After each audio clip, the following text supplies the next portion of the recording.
Yay, we are indeed live on Facebook. Hooray! Welcome to Color Your Voice Workshop, the virtual edition, number 4. I love this. I keep wanting to say number 2. I don't know why that is. It's maybe peace sign. It's just so easy. Number 4.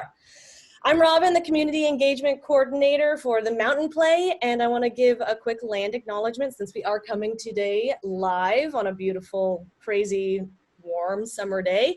So we're coming from coastal Miwok and Ohlone lands. Both tribes are alive and unceded. So today we are getting physical with our voices, and I am so fortunately joined today by the incomparable Regina Morones. She is a native Bay Area actor, singer, and educator who I could just go on about. So Regina, thank you so much for being here. Yay, yay, yay. Tell us a little bit about yourself. You wonderful you. Oh, I'm so excited to be here. I am from Oakland. I was born in San Francisco, raised in Oakland. I've been doing theater since I was 9 years old, and I love it. I know now we're in this weird reality of theater online, so that's a whole other thing that we're going on. I'm currently working on a Zoom show with Shots SF that I'm super excited about. That'll be our showtime. Our performance will be Wednesday, August 19th, here on beautiful Facebook at 7 p.m. And I'll also be doing a show with Cutting Ball a little later this year in the fall, and that'll be a Zoom show too. It's called Utopia. So I'm super excited to be still working and doing artistic, creative things online. Yay, awesome. And we will have that information for you guys posted very soon, so you can check out all of the upcoming Regina's work. Just to put it out there, Regina has done some amazing, beautiful work around the Bay Area. One in particular that we just saw recently is at SF Shakespeare's As You Like It. She played an amazing, beautiful Rosalind.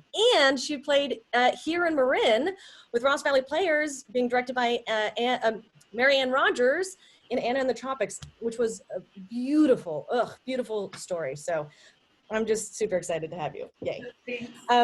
Now, the other reason why I'm excited to have you here is because you have been doing some really special work on voice development and in a very freeing kind of way. And in specific, it's something called decolonizing the voice. And I would love to hear and learn a little bit more about that. Yeah, so decolonizing the voice, like voice work is my jam. I think it's where I found my freedom and I found who I was as a Latinx artist. And it's something that I never thought about exploring the voice from the point of view of decolonizing. We don't think about our voice that way. But as I started doing voice work, I realized that a lot of my blocks and a lot of my inability to connect fully with my body and my breath and my voice had to do with things I'd been told growing up of what I should sound like, or how I need to present myself and sound like as a brown artist doing theater, that I need to sound more European, or I have to have this type of accent that really disconnected me from my body. Yeah. So my exploration has been, why do I speak that way? What is it? Why is it that when I speak to a certain group of people, whether it's men or women, a person that's in authority, why do I pitch my voice a little higher? Why do I pitch my voice a little lower? And there's this disconnect that existed with my body and my voice, that it wasn't until I went to grad school and started to really explore voice with an amazing voice professor, Anne-Marie Ness, that I'm going to put out there, who really helped me to start understanding why I wasn't fully connecting. And it had to do with this perception of being something else other than what I am, who I am. And it wasn't until I was able to really understand, and the biggest thing is bring awareness to why I was doing these things. I was like, oh, I'm supposed to be this really nice, polite person, so I'm going to speak like this, which isn't authentic to who I am. And it doesn't allow you, for us actors, or even in our real lives, everyday lives, to connect and connect to the impulse and the truth that we're living in, be grounded in that. As actors, like Robin knows this, we have to do that on stage, and we have to be present. And if we don't have access to that, it's really hard to connect to other people. So that's part of what I've been exploring, and what I've been working with some of my students that I've taught throughout the summer with SF Shakes and in other theater programs that we've been kind of teaching on Zoom. Yeah. Yeah, it reminds me of that story about, and I told you, I was talking about this earlier, but I think it's just so, it reminds me from myself, like the way that my voice was colonized at some level was, you know, as a kid, I'd walk into the room, smell cookies being baked, and without knowing anything about society rules or regulations, it was my full body and my full voice was, I want a cookie! But of course, my mom or dad would say, whoa, kid, like, check yourself. That is not the way to ask for cookies. You go to your room and you think about what you did. So, of course, going back to your room as a kid, you'd be like, I don't really know what I did. Maybe it was my voice. So you come back out, you go back to your mom or dad, and with a very tiny, squeezed voice, you come out very politely is, can I please have a cookie? And that's the beginning of that constriction that where Yeah. we and where we start to see who we can use our voice to and not to. Yeah. Awesome. Yeah, we're taught to put that part of ourselves, that authentic impulse, push it down, and to be this polite thing or this thing that is accepted for our roles, whether it's gender, whether it's ethnicity, cultural, all these, whether it's work environment, all these things, and we're told to be something other than what we are. And so the point of what we're doing today, why I was so excited to do this with you, Robin, is because it's about exploring those juicy, Yes. delicious vowel sounds and allowing the voice to be open and free and seeing where it takes us, without any of those preconceived notions of trying to be a good student or trying to do it the best way. It's Right. about doing it your unique way. And And that's what excites me. yeah, and perfection, right? Perfection just out the door. That doesn't even exist. It's not even a concept. It is about this, discovering this. Okay, but really quickly, before we get into our exercise, I just want to loop in anyone who has either not seen the previous workshops or is catching up. So we've been doing these workshops at the Mountain Play for the last couple of weeks, mostly focusing on inner voice. So like using building up our imagination, which is absolutely essential to have any kind of strong voice. But this week we are going to take a step into, like you were talking about, the physical voice. So like you were talking about, we are diving into the vowels. And the vowels are one of the most important things, guys. They help you express emotions.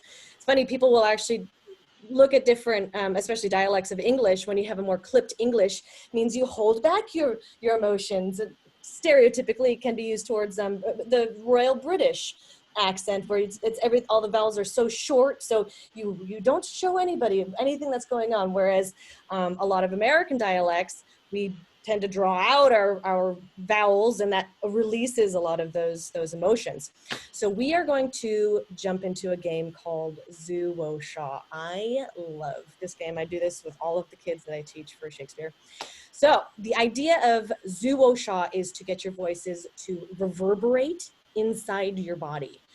It allows you to open up the vowel sounds, and it's a few of the vowel sounds that we have throughout our dialect, obviously. But what we're going to do is we're going to associate a sound with a movement. So we are all going to stand up. You're all going to see a few of the vowels of my house here. You might see a dog jump by. I hope not. So we're going to associate a sound with a movement, and then we're going to give it a word that you might use to broaden those vowels. So, Zuo Sha, I will start. You and Regina will echo, and then Regina will take the next sound, and I will echo, and audience will echo along with me. Are you ready? Hey. Okay, let's do this. Let's do a quick shake out of the body, because, you know, being live on Facebook and everything. Okay, here we go. Zoo. Zoo. Mutiny. Mutiny. Whoa. Whoa. Go home. Go home. Next one is right at your rib cage. Shaw. Shake it out. Shaw. Yeah. Awesome. Awesome. That almost makes me tickle. I know, right? All right. And the next one is on our shoulders. Oh no, the next one is here from our solar plexus. Go, Go, go home. go home. Yeah. The next one is right on top of your chest, and just imagine there's two fluffy kittens that you're just petting. I My. dive through fire. Dive through fire. And then in your shoulders. Now it's in your shoulders. Ha ha. Ha ha. Death does. Death does. Next one, take your fingers, put them right underneath your cheekbones, and you're gonna send the sound directly to this ground. Try and move the ground with it. Bah! Bah! Rats and cats! Rats and cats! All right, the next one is right above your cheekbones into the nasal area going up. So it's gonna be da, Da! dive through fire. Dive to fire! Next one is right in their eyeballs. As Paul Smith, the classic music director of the Mound Play, would always say, sing through your eyeballs. Hey, Hey, hey, stranger. say it again. Hey, stranger. Got it. Hey, stranger. All right, the next one is right here where you're in the middle of your forehead. Not completely your head voice, but coming out this way. So it's going to be Kate, Kate, kiss me, Kate. kiss me, Kate. Yeah. And the last one, you're gonna feel this resonating right through the cranium. You're gonna send the sound straight up.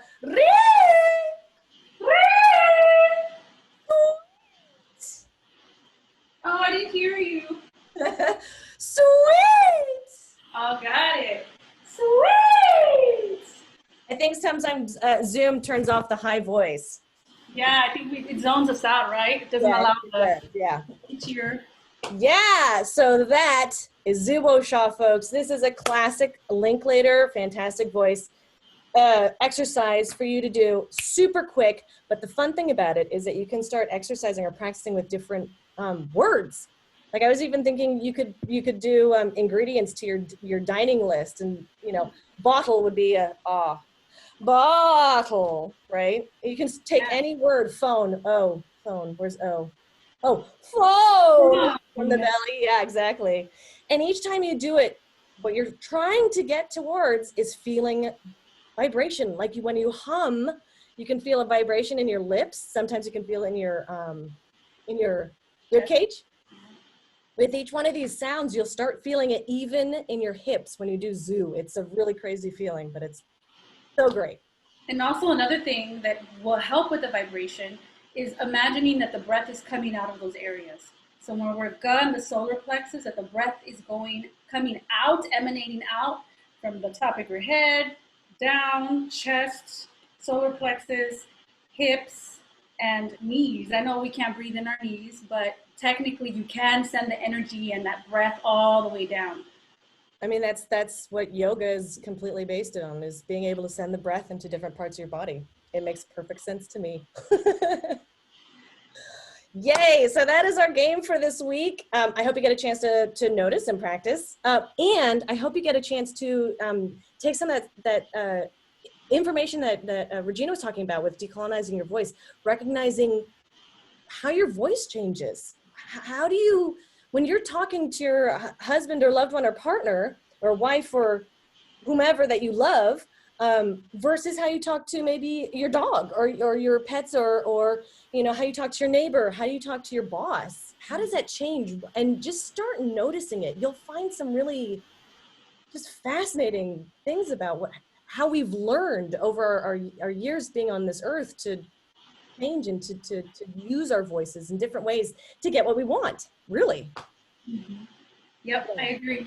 Thanks for having me, Robin. This is so much fun. Yay, I'm so glad that you came on and helped me out with this. I'm so happy. Don't forget, guys, check out Regina's incredible work on Shots coming up. What was it again? This week? Next week? Next week, Wednesday, August 19th at 7 p.m. here on Facebook. You're on Facebook. Shots, we'll put that post up. And Curtain Ball, which is happening in October, correct? Cutting Ball, yes. Cutting Ball. Cutting Ball in October. We'll be filming something and we'll be putting it out into the world of the Facebook and internet. Ooh. So we'll see how that works, that experiment. Everybody's experimenting right now Yeah. on platforms. It is. It's a total experiment right now. It is. Yeah, that's exactly it. Awesome. We will post those links as soon as possible, and we will see you all hopefully next time for Color Your Voice workshop number 5, where we will be coloring the world of your character or your voice. So we hope to see you there. Thanks so much, guys, and we'll see you next time. Thanks so much, Regina. Bye. See ya.